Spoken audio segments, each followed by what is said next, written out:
Hello, हाँ जी, नमस्कार, जय हिंद दोस्तों। मेरा नाम है विशांत और आप देख रहे हैं सैनिक साथी वेलफेयर चैनल।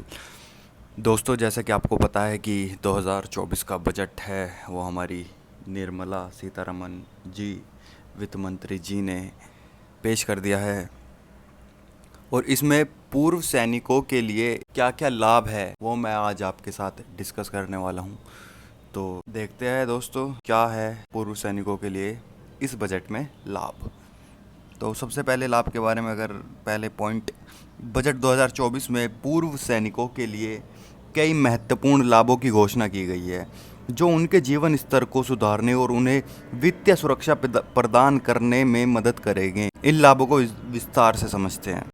तो पहला जो पॉइंट है कि ऑनलाइन पेंशन सेवाएं। दोस्तों, ये वीडियो मुझे लगता है यूट्यूब पे सिर्फ मैं ही बना रहा हूँ जो पॉइंट टू पॉइंट आपको बता पा रहा हूँ कि क्या क्या बेनिफिट होने वाले हैं पूर्व सैनिकों के लिए।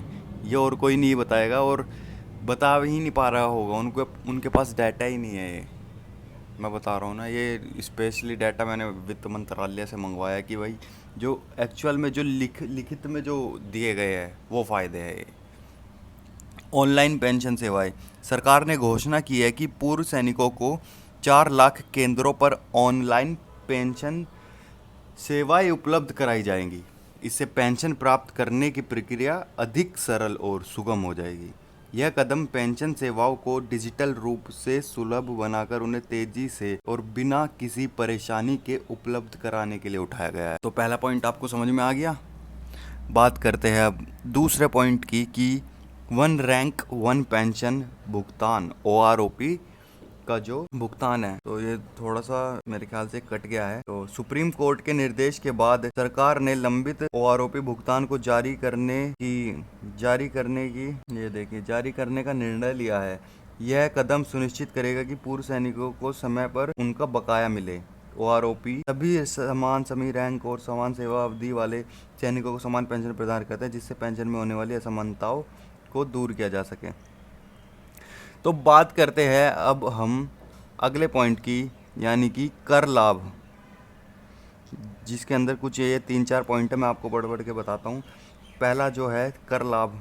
बजट 2024 में कर लाभ के विभिन्न प्रावधानों को विचार किया जा रहा है जो पूर्व सैनिकों को वित्तीय राहत प्रदान करेंगे। यानी कि पहला पॉइंट इसके अंदर मानक कटौती की सीमा को बढ़ाकर 60,000 या 70,000 रुपये किया जा सकता है, जिससे कर योग्य आय में कमी आएगी और पूर्व सैनिकों को कर में राहत मिलेगी। तो ये एक मानक कटौती का जो फैसला है जो 60,000 या 70,000 रुपये तक बढ़ाया जा सकता है। एक है आयकर छूट सीमा, जिसके अंदर आएगा आयकर छूट की सीमा को 3 लाख रुपये से बढ़ाकर 5 लाख कर सकते हैं। इससे विशेष रूप में उन लोगों को लाभ होगा जो नई कर व्यवस्था के तहत दाखिल होते हैं। यदि यह लागू होता है तो 8.5 लाख रुपए तक वार्षिक आय वाले व्यक्ति कोई आयकर नहीं देंगे। मानक कटौती पर धारा 87A के छूट को ध्यान में रखते हुए, यानी कि ये सिर्फ पूर्व जो पेंशनर है उनके लिए है, और जो 8 लाख रुपए तक का वार्षिक आय वाले व्यक्ति को आयकर नहीं देना होगा। ये मानक कटौती और धारा 87A के अंतर्गत आता है। अगला पॉइंट है HRA, यानी कि हाउस रेंट अलाउंस। बढ़ते हुए किराए के खर्च को देखते हुए HRA छूट की सीमा को बढ़ाने की आवश्यकता है, जिससे किराए पर रहने वाले लोगों के लिए कर योग्य आय में कमी आएगी और आवास अधिक किफ़ायती बनेगा। तो ये HRA के लिए इसमें जो बजट 2024 में पूर्व सैनिकों के लिए दिया गया है। तो अगले पॉइंट पर आते हैं। तो दोस्तों, बात कर लेते हैं अब अगले पॉइंट के बारे में, जो है बढ़ी हुई पेंशन राशि। पूर्व सैनिकों की पेंशन में वृद्धि की गई है, जिससे उनकी आर्थिक स्थिति मजबूत होगी। तो देखते हैं क्या ये पॉइंट सही है। ये हमें जब स्कीम लागू हो जाएगी उसके बाद ही पता चलेगा। अगले पॉइंट पर आ जाते हैं स्वास्थ्य सुविधाएं। पूर्व सैनिकों और पेंशन धारकों के लिए मुफ्त चिकित्सा सुविधाएं और बीमा कवर बढ़ाया गया है। तो बात कर लेते हैं अब तीसरे पॉइंट की, जो है आवासीय योजनाएं। सरकार ने पूर्व सैनिकों के लिए विशेष आवासीय योजनाओं को प्रावधान किया है, जिसमें सस्ते दरों पर घर उपलब्ध कराए जाएंगे। बात करते हैं अब चौथे पॉइंट की, जो है शिक्षा और प्रशिक्षण। पूर्व सैनिकों और उनके बच्चों के लिए शिक्षा और व्यावसायिक प्रशिक्षण के लिए विशेष योजना शुरू की गई है, यानी कि उनकी शिक्षा, जो उनके बच्चे हैं उनके लिए शिक्षा का भी जुगाड़ कराया गया है और उनके रोज़गार के लिए भी, यानी कि व्यावसायिक उनके कुछ बिजनेस के लिए अपॉर्चुनिटीज़ का भी प्रावधान इस जो बजट 2024 में दिया गया है कि पूर्व सैनिकों के बच्चों के लिए भी इसमें प्रावधान है।